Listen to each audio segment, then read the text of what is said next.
आप देख रहे हैं howdy Sanjeev sir education channel, जिसमें एजुकेशन से रिलेटेड, बोर्ड एग्ज़ाम से रिलेटेड, कंपटीशन की तैयारी से रिलेटेड चीज़ों का एक विशाल संग्रह।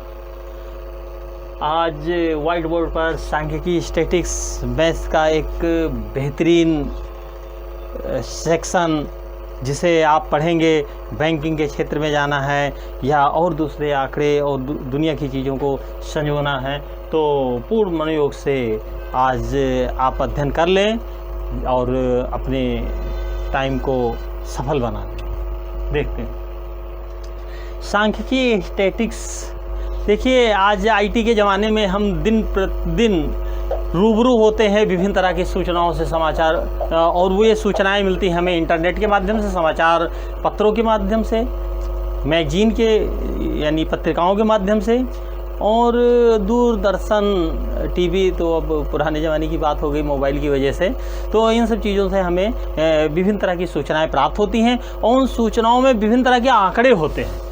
उन्हीं आंकड़ों का अध्ययन हम सांख्यिकी के अंतर्गत करते हैं, और ये आंकड़े जब रिपोर्टर लोग प्राप्त करते हैं तो जैसे इराक से, विदेशों से, रूस से, खाड़ी देशों से तेल, कच्चा तेल आता है, उसे परिष्कृत करके और फिर पेट्रोल डीजल के रूप में उसे वर्गीकृत किया जाता है। इसी तरह से सांख्यिकी, स्टैटिक्स में भी आंकड़ों को, जो रॉ मटेरियल्स होते हैं, अवर्गी कच्चे आंकड़े, जिनका अपरिष्कृत आंकड़े कहते हैं, उन आंकड़ों को फिर वर्गीकृत किया जाता है, और इसके बाद में उन्हें एक उद्देश्यपूर्ण निष्कर्ष के रूप में प्रस्तुत किया जाता है। उद्देश्यगत निष्कर्ष निकाले जाते हैं इन आंकड़ों के जरिए। तो आज उन रॉ डेटाज को किस तरह से, कच्चे आंकड़ों को, अपरिष्कृत आंकड़ों को आप एक वर्गीकृत आंकड़ों में प्रस्तुत करेंगे, ये विधा हम सीखेंगे आज के इस नए टॉपिक में। It's okay. देखिए, आंकड़े छोटे भी हो सकते हैं और बहुत बड़े भी हो सकते हैं। अगर आंकड़े छोटे हैं तो हम, जैसे आप क्रम जानते हैं, क्रम दो तरीके के होते हैं, आरोही क्रम और अवरोही क्रम। It's okay. पहला क्रम है बढ़ता क्रम।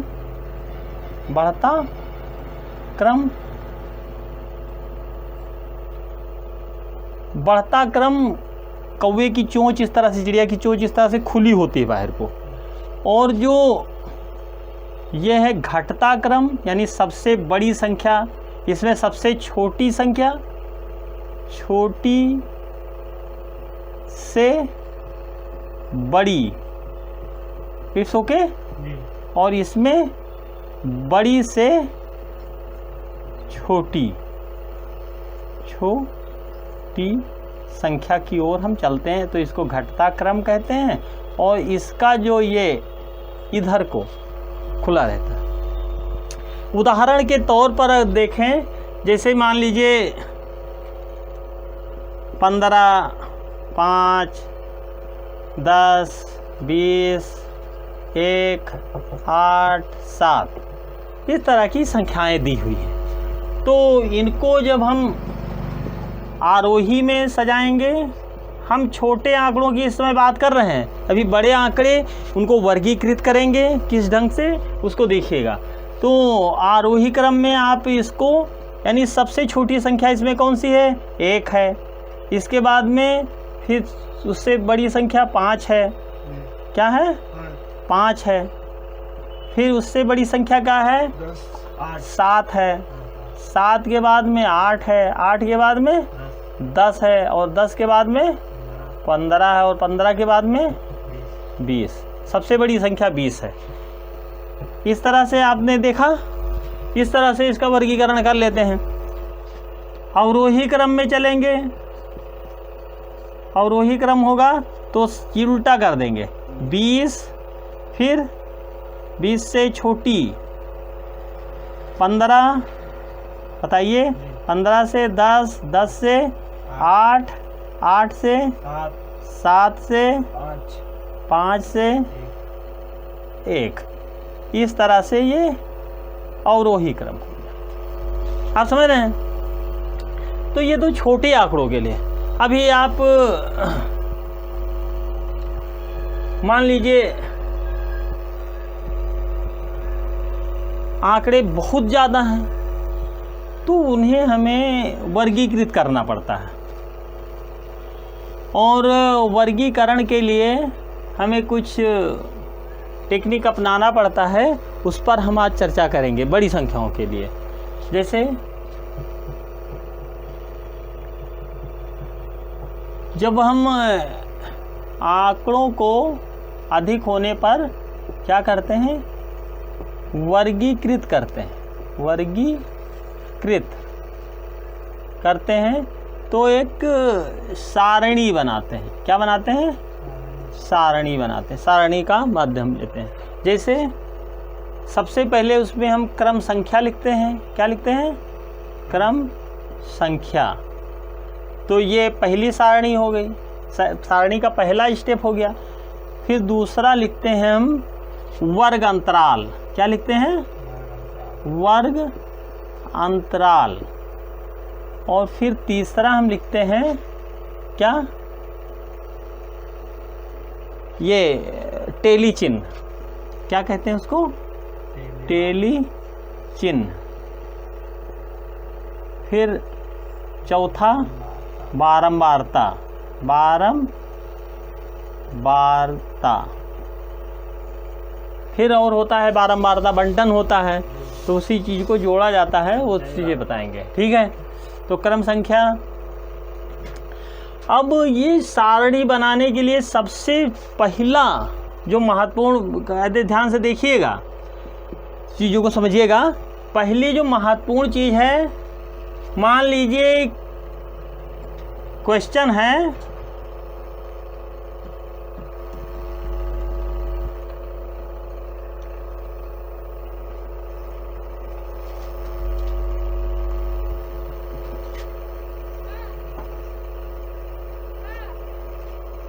क्वेश्चन है किसी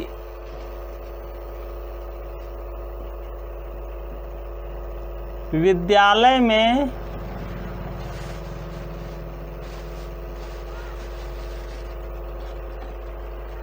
गणित विषय में प्राप्त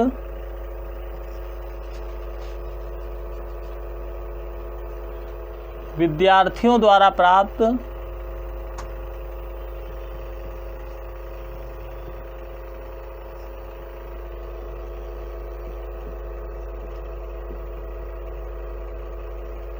अंक की अंकों की सारणी बनाना। ठीक? वर्गताल के जरिए। तो अब वो अंक क्या हैं? मान लीजिए किसी को 35 मिला, किसी को 70 मिला, किसी को 30 मिला, किसी को 60 मिला, किसी को 25, किसी को 45, किसी को 54, किसी को 65, किसी को 70, 70, 70। ठीक है?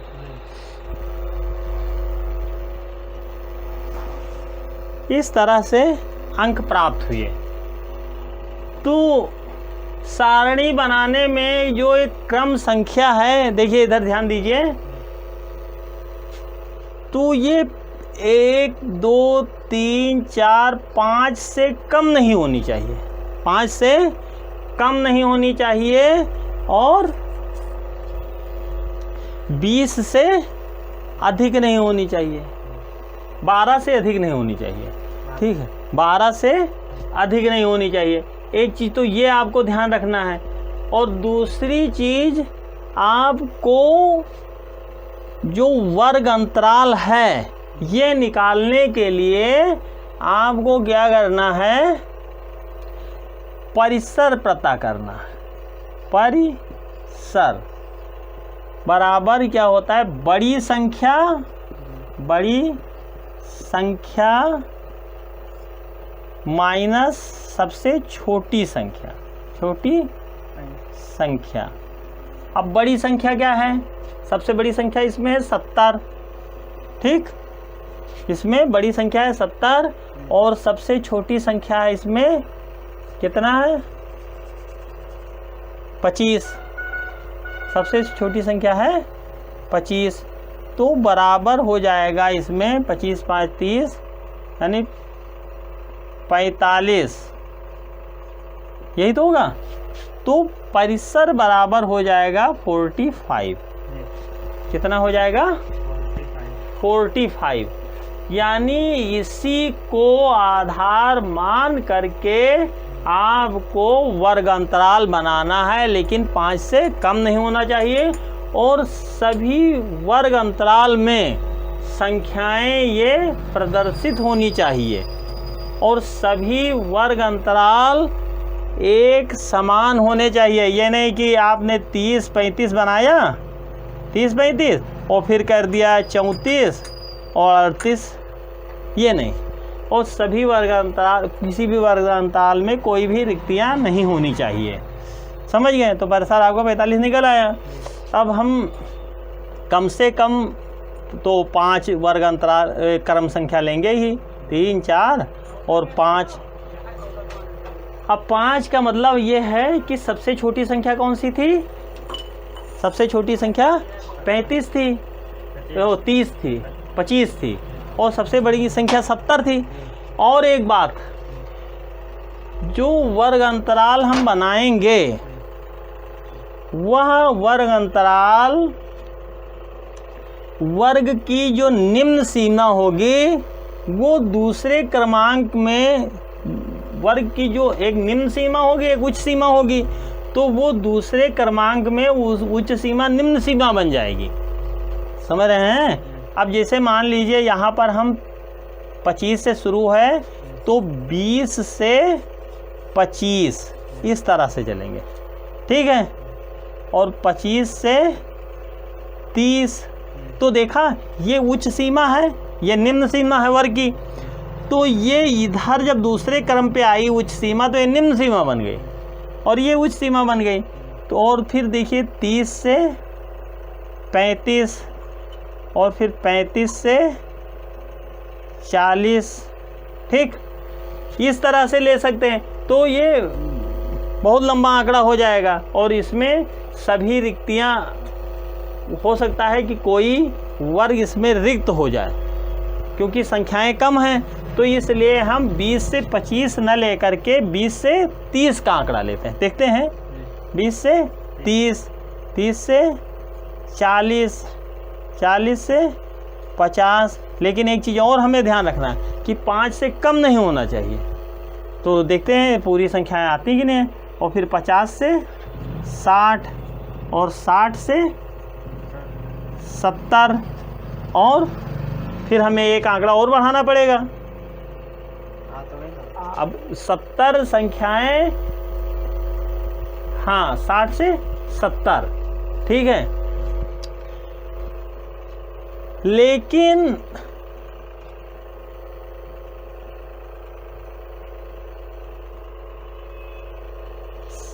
इसमें एक चीज ये दिया हुआ है कि अगर निम्न सीमा के बराबर कोई संख्या है, निम्न सीमा के बराबर कोई संख्या है, उच्च सीमा के बराबर कोई संख्या है, तो वह संख्या दूसरी संख्या में, दूसरे वर्ग में वो चली जाएगी, ठीक है। तो यहाँ पर सबसे बड़ी संख्या क्या है, 70 है, और यहाँ उच्च संख्या के बराबर ये 70 संख्या है, तो इसलिए इसको एक वर्ग हमें और बनाना पड़ेगा। क्या होगा, 70 से 80 के बीच में रखना पड़ेगा, ठीक। 70 से 80 के बीच में ये वर्ग रखना पड़ेगा। तो 20 से 30 के बीच में देखते हैं कितनी संख्याएं हैं। 20 से 30 के बीच में कितनी संख्याएं हैं? 25 और केवल एक संख्या है। ठीक है, तो इसका टेली चिन्ह इस तरीके से 1 लगेगा। ठीक है, और फिर 30 से 40 के बीच में कितनी संख्याएं हैं? 30 से 40 के बीच में है 30, 35, दो संख्याएं हैं। ठीक, और फिर 40 से 50 के बीच में, 40 से 50 के बीच में है 45 संख्या। ठीक, एक संख्या। और 50 से 60 के बीच में 54 है, एक संख्या है। और 60 से 70 के बीच में एक संख्या है 65 और 60। ठीक, दो संख्याएं हैं। 60 नहीं है। 50 से 60 के बीच में 54 आया, और 60 से 70 के बीच में ये 65 आ गया। 60 से 70 के बीच में 65 और 60, ये दो संख्याएं आएंगी। ये 60 संख्या इसमें नहीं आएगी जिसमें 54 आया है। समझ रहे हैं? तो ये 60 से यही तो इसमें एक मेन चीज़ है जो समझने वाली बात है कि जो संख्या उच्च सीमा के बराबर है, जो संख्या उच्च सीमा के बराबर है वो संख्या उसमें नहीं रखी जाएगी, वो निम्न सीमा वाली संख्या में रखी जाएगी। यानी 70 से कम वाली संख्या इसमें रखी जाएगी। 60 से लेकर के 70 से कम, तो दो संख्याएं हैं। 60 से लेकर के 70 तक 60 और 65 दो संख्याएं हैं। और 70 से 80 के बीच में एक कितने 70 हैं? 1 2 3 4 70 है। 1 2 3 4। ठीक है, अब टेली चिन्ह के लिए ज़रा ध्यान दीजिए। टेली चिन्ह में कभी भी, अब मान लीजिए 4 की जगह पर तो बारंबारता यहाँ पर आएगी, ये 1 होगा। कितना? 1। इसको 2, ये 1, ये 1, और ये 1 नहीं है, 1 है ये। ठीक है, ये वाला ना समझ लीजिएगा। और ये 2 है, और यहाँ पर 4 है। ये आया? अगर मान लीजिए, अब टेली चिन्ह के बारे में बता रहे हैं, ये तो हमारी सारणी बन गई, ये सारणी कंप्लीट हो गई। ठीक,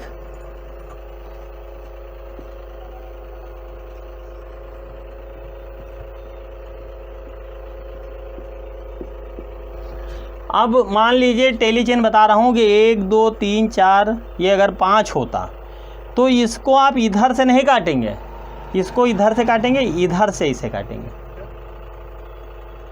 है रूल है, ये इस साइड से ना काट करके इस साइड से काटी जाए, ये चीज़ भी ध्यान रखें। हाँ, जिधर 5 पूरा होगा उधर से, ये प्राचीन सीखने का नियम था, पहले उंगलियों पर जैसे गिनते थे लोग, उसी तरीके से टेली चिन्ह। अच्छा, मान लीजिए 5 की जगह पर 6 होगा, क्या हो जाए?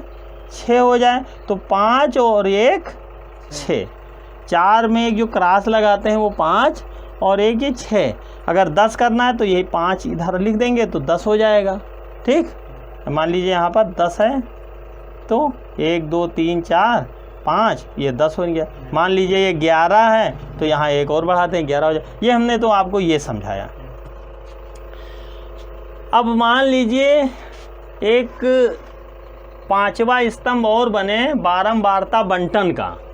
क्या? जैसे ये मान लीजिए चौथा स्तंभ है बारंबारता, और ये इधर 5वां स्तंभ बन जाए बंटन का, बारंबारता बंटन। तो बारंबारता बंटन भी जान लीजिए, ये एक इसको जोड़ने का काम करता है। 1 में 2 जुड़ जाएगा तो यहाँ कितना हो जाएगा? 3, और 3 में 1 जुड़ जाएगा तो क्या हो जाएगा? 4 में 1 जुड़ जाएगा 5, 5 में 2 जुड़ गया 7, तो 7 में 4 जुड़ गया 11। तो इस तरह से बारंबारता बंटन 11, यानी ये 11 संख्याएं हैं। तो गिनते हैं 1 2 3 4 5 6 7 8 9 10 11। देखा, इस तरह से 11 संख्याएं। तो बारंबारता की ये सारणी आपको प्राप्त हो गई। बात समझ रहे हैं? तो प्रतिशत निकालना आप जान गए और बारंबारता का इस तरीके का ये पूरा सिस्टम आपको मालूम हो गया। अब हम आपको ग्राफ बनाना सिखाते हैं। क्या सिखाते हैं? ग्राफ बनाना। तो सारणी बनाना आप जान गए हैं, अब ग्राफ के बारे में भी जान लीजिए।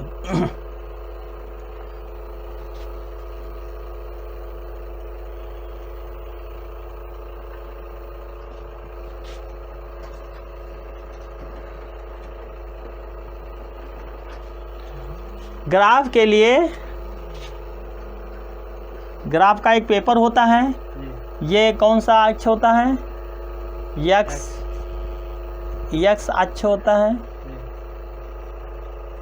और इधर जो होता है ये वाई अक्ष होता है। इसी पर पूरा ग्राफ, पूरा सिस्टम डिपेंड करता है। इस तरह से पत्रकार लोग जो होते हैं वो आंकड़े बनाते हैं, समझ गए? तो ये वाई अक्ष हो गया और ये यक्स अक्ष हो गया। तो इधर क्या होता है? वर्ग अंतराल होता है। क्या होता है? वर्ग अंतराल।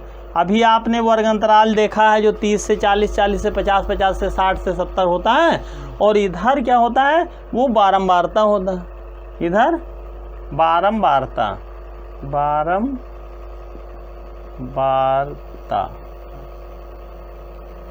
ठीक। अब वो सारणी तो हमने बिगाड़ दी है। पहले में क्या था? ये, हाँ, तो सबसे मेन चीज ये है कि जो वर्ग अंतराल हमने 10-10 का लिया हुआ है। अब मान लीजिए आपका ये ग्राफ है, तो इसमें ऐसे ही 10-10 सेंटीमीटर के 1 2 3 4 5, ठीक, 6 7, इस तरह से ग्राफ की चौकोर लाइनें बनी होती हैं, वर्ग। उसमें चूंकि अब आपका वर्ग अंतराल शुरू हो रहा है कहाँ से? 30 से तो शुरू हो रहा है। तो यहाँ हम मान लीजिए 30 लिखते हैं, और यहाँ लिखते हैं 40, यहाँ लिखते हैं 50, यहाँ लिखते हैं 60, यहाँ लिखते हैं 70, यहाँ लिखते हैं 80, ठीक। तो ये जो जगह छूट गई, क्योंकि 10 20 30 ये 10 से शुरू होना चाहिए था, 0 से शुरू होना चाहिए था। तो 0 से लेकर के 30 तक हमारा कोई भी वर्ग नहीं है, ये चीज़ दर्शाता है ये टेढ़ी लाइन, ठीक है। यानी 0 से लेकर के 20 तक 30 के इधर कोई वर्ग नहीं है, वर्ग हमारा 30 से शुरू होगा, समझ गए।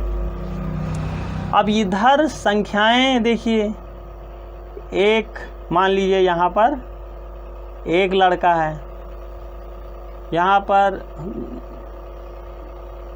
प्राप्त संख्या वाले 2 लड़के हैं, यहाँ पर 3 हैं और यहाँ पर 4 हैं, यहाँ पर 5 हैं।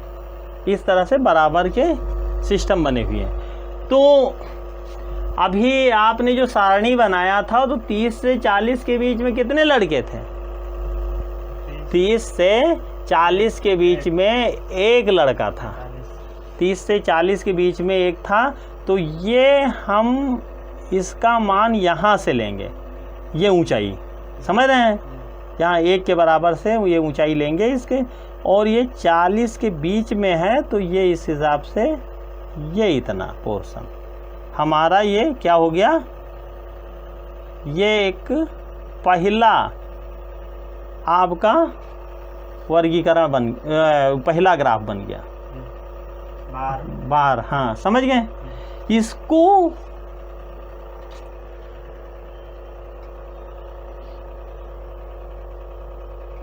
हिस्टोग्राम कहते हैं। क्या कहते हैं? हिस्टोग्राम। ठीक, आयत वर्ग कहते हैं। क्या कहते हैं? आयत वर्ग या आयत का ग्राफ कहते हैं। ठीक है। पाईग्राम होता है तो पाईग्राम में गोला रहता है, यानी गोल, यानी पाई आर स्क्वायर। पाई मतलब 22 बटा, हाँ, वृत्त। वृत्त में अभी जैसे मान लीजिए कि गणित में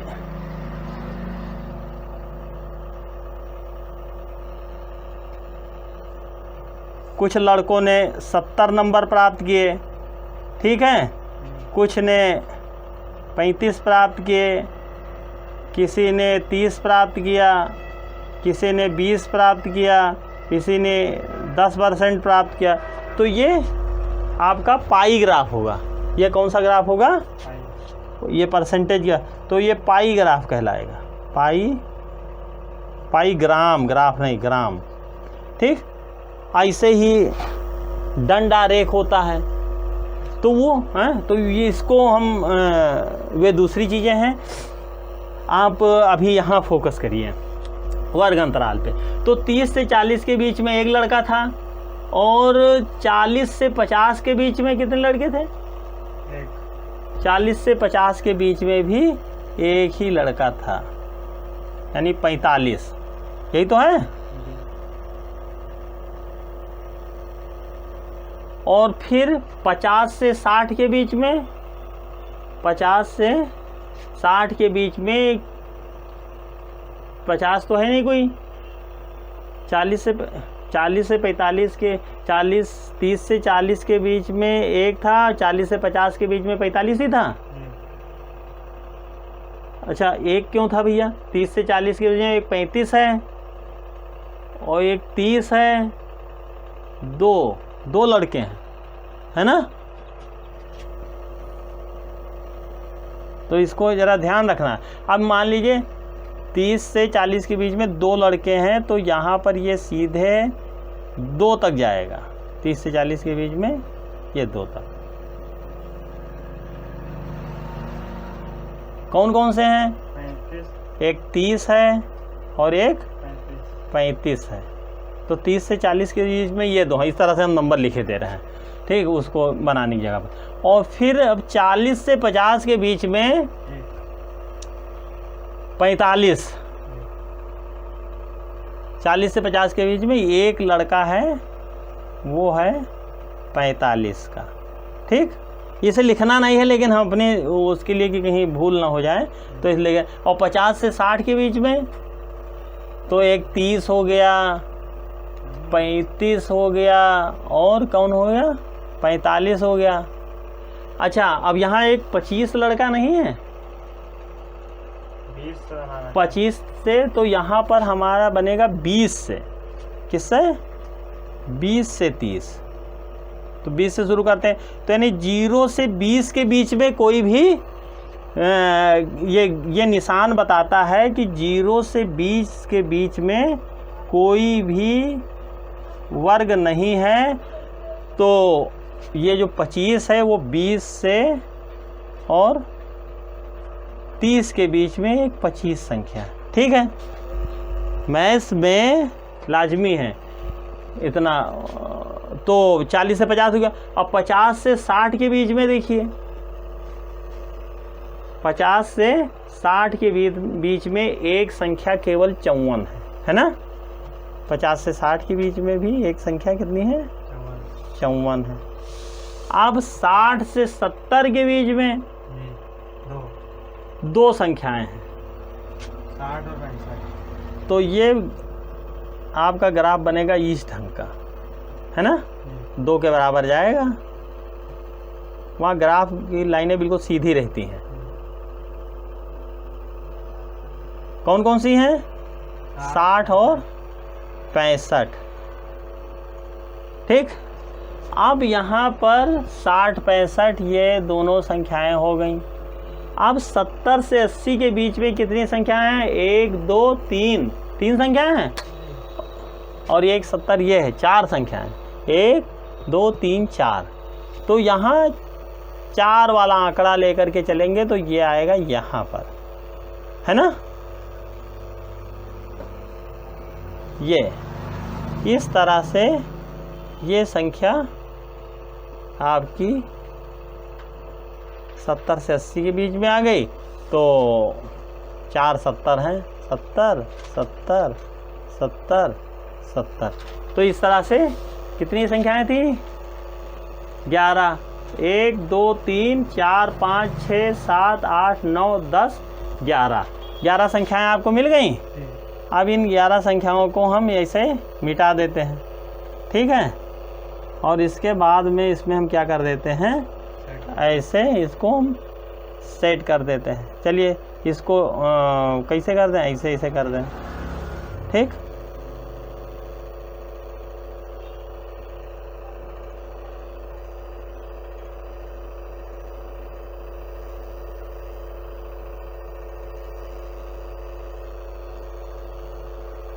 तो इस तरह से देखा बच्चों कि आपका ये जो हिस्टोग्राम, ये आयत का ग्राफ है,